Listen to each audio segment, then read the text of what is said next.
I know that it's 23 inches, and how I got that number, which is critical, 'cause that's going to be the bottom of your TV. So you want to know where it's going to sit on the wall plate, and where the bottom will be. So the bottom's going to be right here, which is fine. It gives you plenty of room for sound bar, pictures, Christmas ornaments, stuff like that.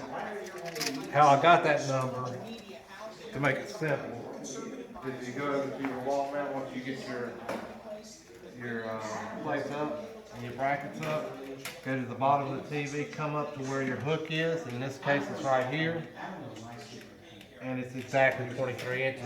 That being said, I know now when I hook that TV on this, that the bottom will be exactly right here. And that's how you get that number. That's the most critical number if you're going to be looking to do it yourself. That's what you want to do. So I'll show you in just a minute what we got is once we get finished, and we're getting close to the end. Okay, we finished up, and you can see now the homeowner wanted it as a tilt now.